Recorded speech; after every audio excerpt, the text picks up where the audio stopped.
Hello दोस्तों, स्वागत है आपका अपने इस चैनल गुरुजी 4.0 में। मैं नरेंद्र सिंह आपका हार्दिक स्वागत करता हूं। जैसा कि कल आपने क्लास देखी होगी, मैं करंट अफेयर्स की क्लास आपके लिए लेके आया हूं। और कल आपने क्लास को बहुत बहुत प्यार दिया, उसके लिए आपका बहुत बहुत धन्यवाद। उम्मीद है आप मज़े से क्लासों को ले रहे होंगे, बढ़िया तरीके से अपनी तैयारी में जुटे हुए होंगे। तो आज मैं आपके लिए 25 अक्टूबर की करंट अफेयर्स की क्लास लेके आया हूँ। और उम्मीद करता हूँ कि कल की क्लास को आपने रिवाइज भी कर लिया होगा। निरंतरता से आप क्लास पढ़ भी रहे हो और उसको रिवाइज भी कर रहे हो, क्योंकि पढ़ाई में निरंतरता बहुत ज़रूरी है। निरंतरता के बिना पढ़ाई अधूरी है। ठीक है, चलो आज 25 अक्टूबर की करंट अफेयर्स पे चर्चा करते हैं। चलते हैं पहले क्वेश्चन पे। ये है अपना पहला क्वेश्चन।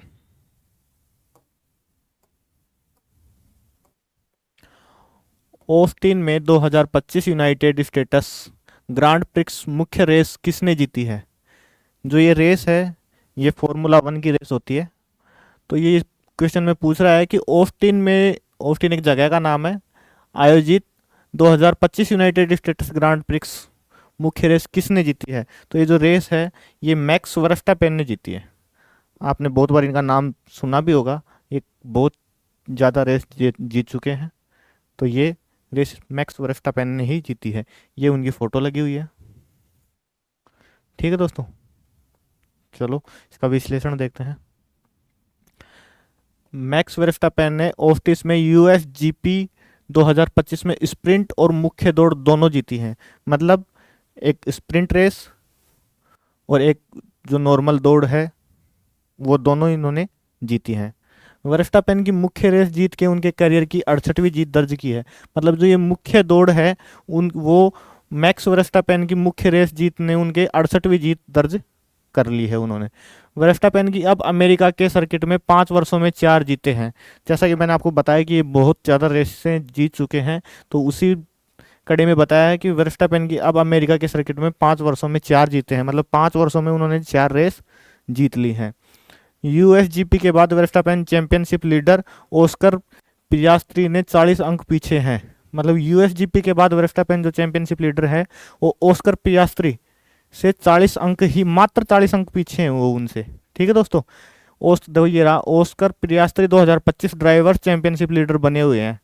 जो ये ऑस्कर पियास्त्री हैं, ये 2025 ड्राइवर्स चैंपियनशिप लीडर बने हुए हैं ये। ठीक है दोस्तों, चलो चलते हैं अगले क्वेश्चन पे। ये उसी क्वेश्चन का इंग्लिश वर्जन है। जो भी इंग्लिश मीडियम के जो स्टूडेंट हैं, वो इंग्लिश वर्जन देख लेना एक बार।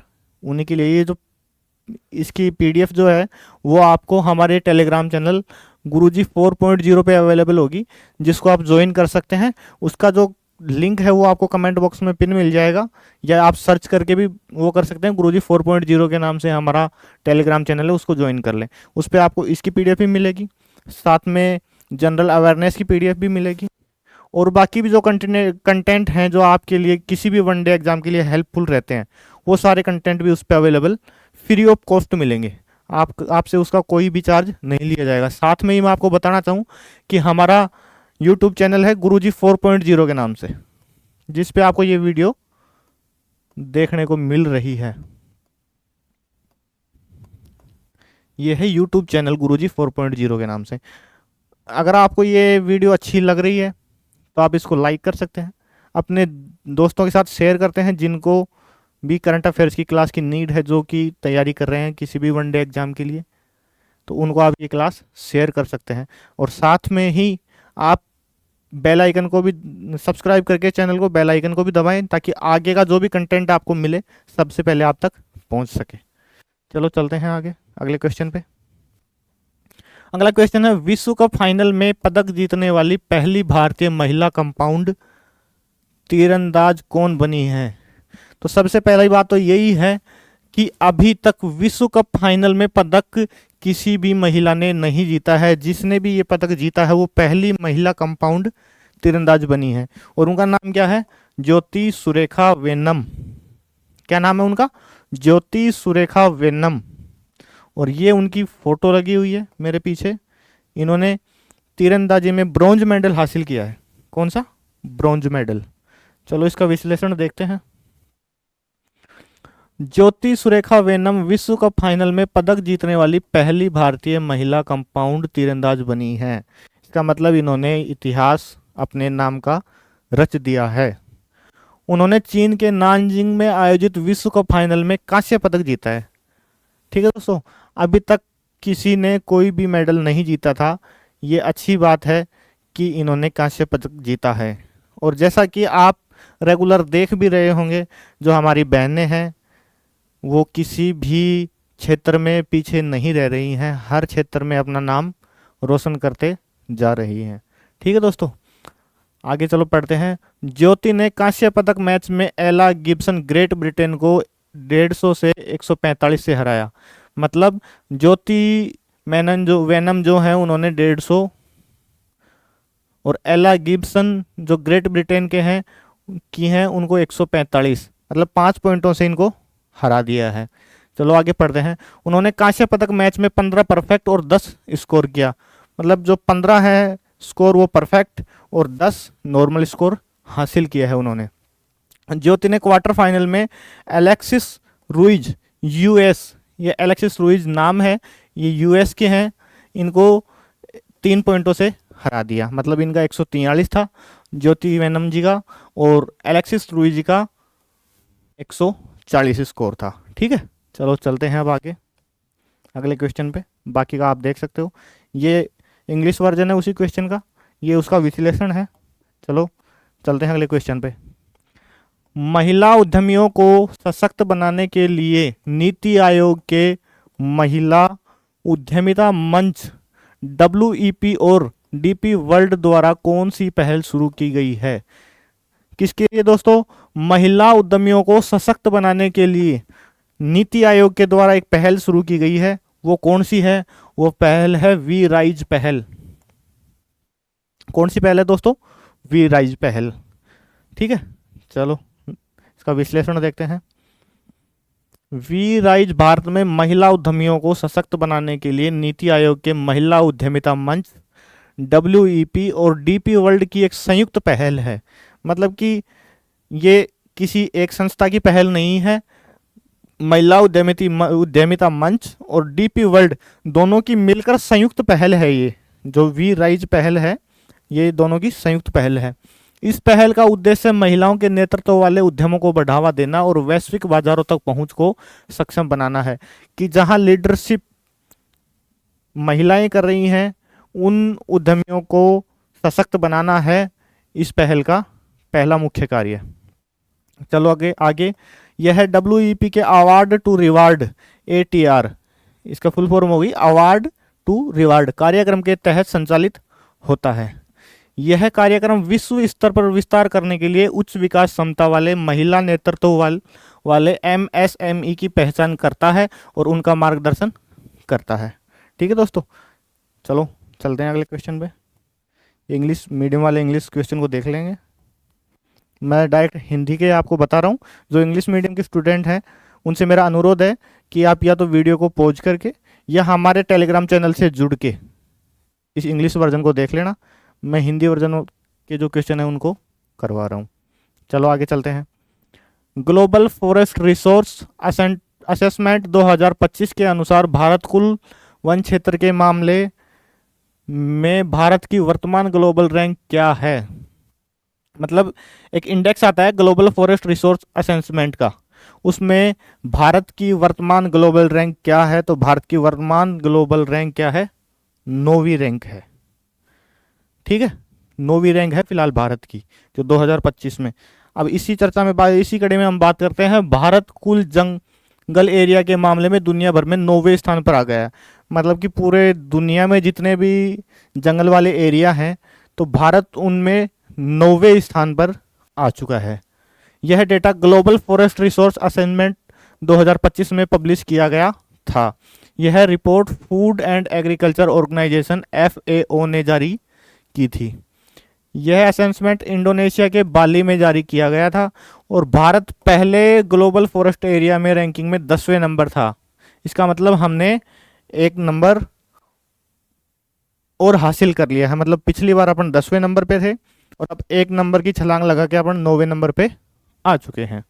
चलो आगे अगले क्वेश्चन पे चलते हैं। ये देखिए, एक पेड़ माँ के नाम पीएम नरेंद्र मोदी द्वारा शुरू की गई पेड़ लगाने की पहल है, जो आपने उनके जन्मदिन पर देखी भी होगी। ये उनके जन्मदिन पर यह पहल शुरू की गई थी, ठीक है। उनको जन्मदिन पर एक कदम का पेड़ गिफ्ट किया गया था। मैं आपसे ये पूछना चाहता हूँ कि आप कमेंट बॉक्स में आके उसका जवाब देंगे कि वो कदम का पेड़ किसने गिफ्ट में दिया था, एक पेड़ माँ के नाम की पहल के अंतर्गत। तो आप कमेंट बॉक्स में आके वो बताएंगे। चलो चलते हैं अगले क्वेश्चन पे।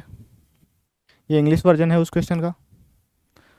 अगला क्वेश्चन है अपना, ISSF विश्व चैंपियनशिप शॉटगन 2025 में पुरुषों के ट्रैप में कांस्य पदक किसने जीता। ISSF विश्व चैंपियनशिप की एक शॉटगन की प्रतियोगिता होती है, उसमें ये पूछना चाह रहा है कि पुरुषों के ट्रैप में कांस्य पदक जो है, ब्रॉन्ज मेडल है, वो किसने जीता है। तो वो जीता है जोरावर सिंह संधू ने। ये उनकी तस्वीर है, जोरावर सिंह संधू जी की। चलो इसका विश्लेषण देखते हैं।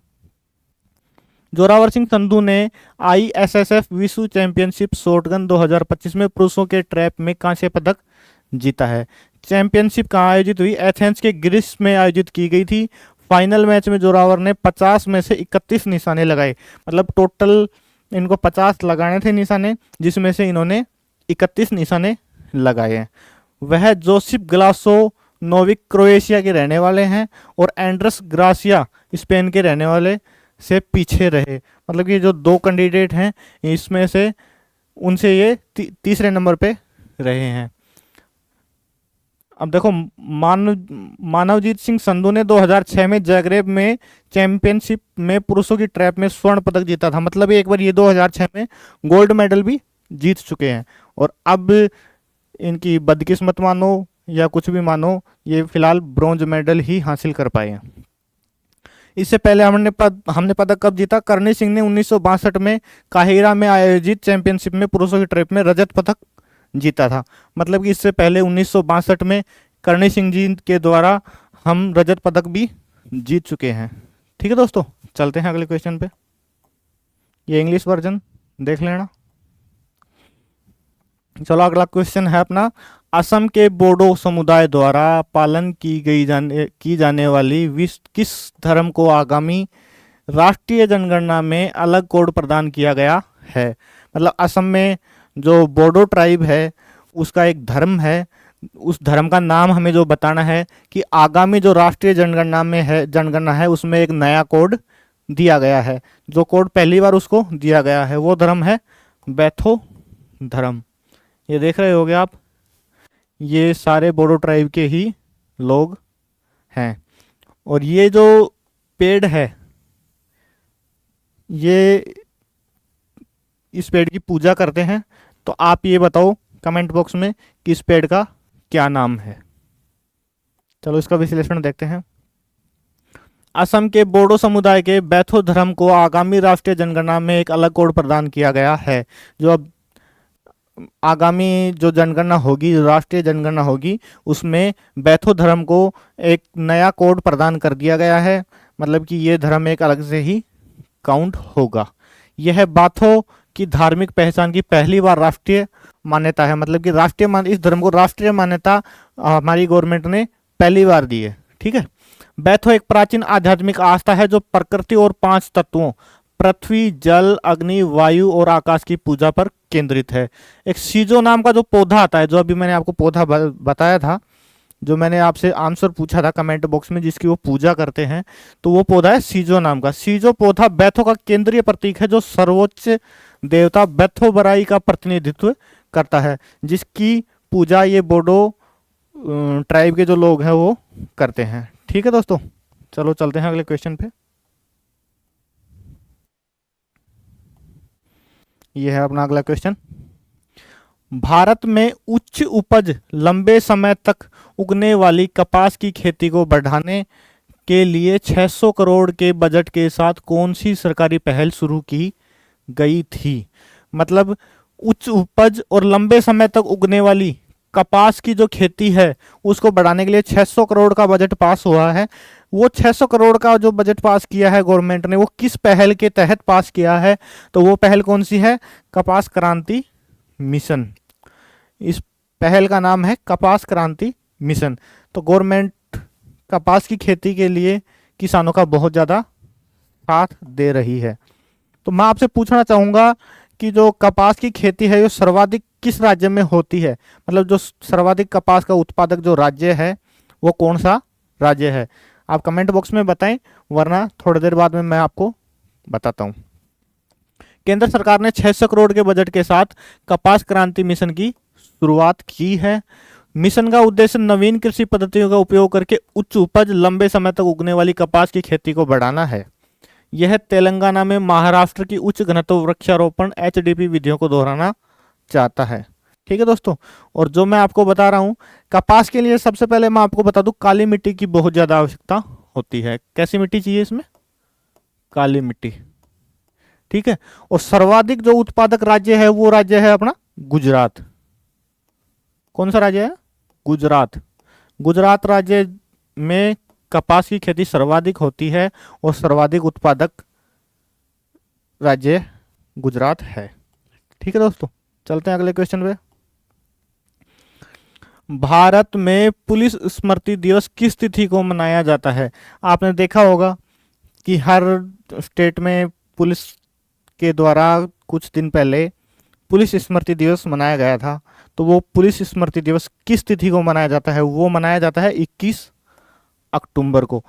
तो ये भी जानने की जरूरत है कि ये पुलिस स्मृति दिवस क्यों मनाया जाता है। तो चलो देखते हैं उस चीज को भी। भारत में पुलिस स्मृति दिवस हर साल 21 अक्टूबर को मनाया जाता है। यह दिन उन पुलिस कर्मियों को सम्मानित करता है जिन्होंने कर्तव्य के दौरान अपने जीवन का बलिदान दिया। अर्थात जो पुलिस कर्मचारी अपनी जान की परवाह ना करते हुए भी देश की सेवा करते करते शहीद हो गए, ये उनको सम्मान देने के, उनके सम्मान के लिए इस दिवस को मनाया जाता है।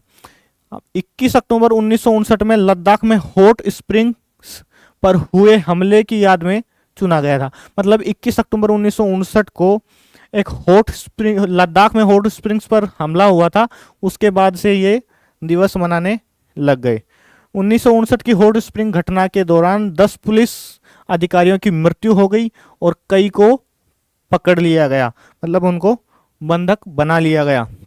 हॉट स्प्रिंग्स संघर्ष 1962 के युद्ध के लिए चीन भारत सीमा पर तनाव प्रारंभिक संकेतक था।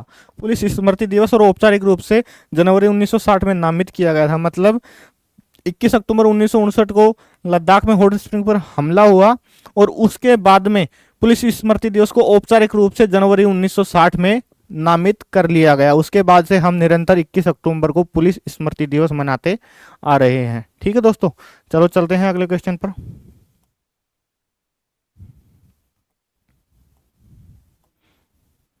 दो 2025 MLS गोल्डन बूट किसने जीता?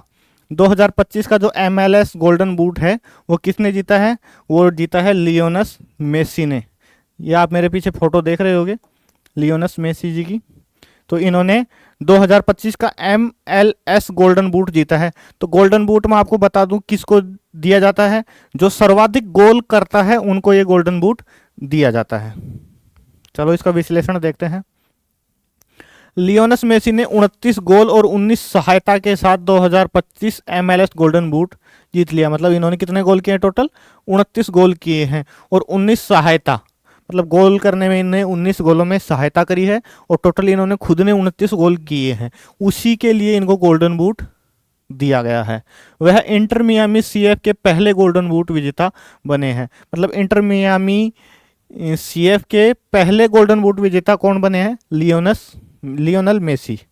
टैटी कैस्टेलानोस के बाद मेसी 2021 से MLS गोल्डन बूट जीतने वाले पहले अर्जेंटीना हैं। ठीक है दोस्तों, चलो चलते हैं अगले क्वेश्चन पर।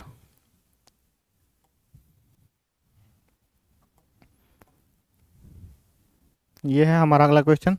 2025 अंडर 20 फीफा विश्व कप किस देश ने जीता है? मतलब 2025 में अंडर 20 फीफा विश्व कप जो था फुटबॉल का, वो कौन से देश ने जीता है? तो दोस्तों वो देश है मोरक्को। ये जो मेरे पीछे जो टीम है ये मोरक्को की टीम है और 2025 का अंडर 20 फीफा जो विश्व कप है वो मोरक्को ने जीत लिया है। चलो इसका विश्लेषण देखते हैं। मोरक्को ने फाइनल में अर्जेंटीना को 2-0 से हराकर, मतलब कि मोरक्को ने किसको हराया है, उपविजेता कौन रहा है इसमें, अर्जेंटीना। तो 2-0 से अर्जेंटीना को हरा दिया मोरक्को ने, और जो अंडर 20 का फीफा विश्व कप था वो अपने नाम कर लिया।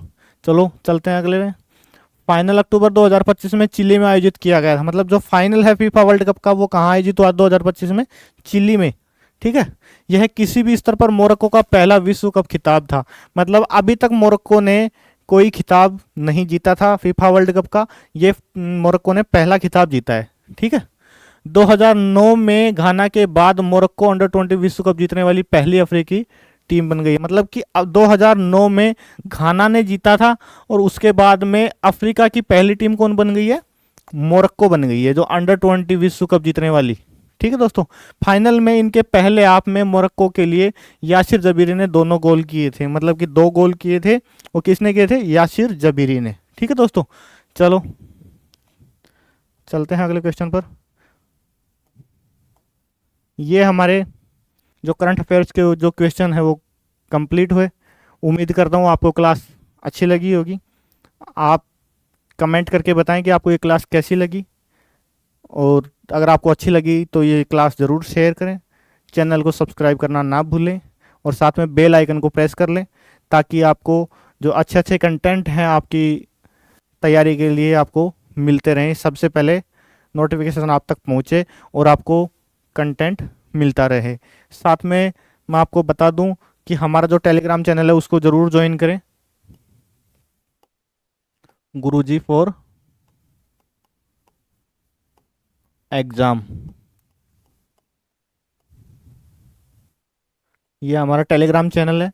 और गुरुजी 4.0 जिस पे आप जो वीडियो देख रहे हो ना, गुरुजी 4.0, ये हमारा यूट्यूब चैनल है जिस पे आप ये वीडियो देख रहे हो। ठीक है, तो ये दोनों को ज्वाइन करना आप ना भूलें। हमारी कोशिश ये रहती है कि आपके लिए बेहतर से बेहतर कंटेंट हम लेके आएँ जो आपके लिए हेल्पफुल रहे। ठीक है दोस्तों, आज की वीडियो में इतना ही, मिलते हैं कल की वीडियो में। धन्यवाद।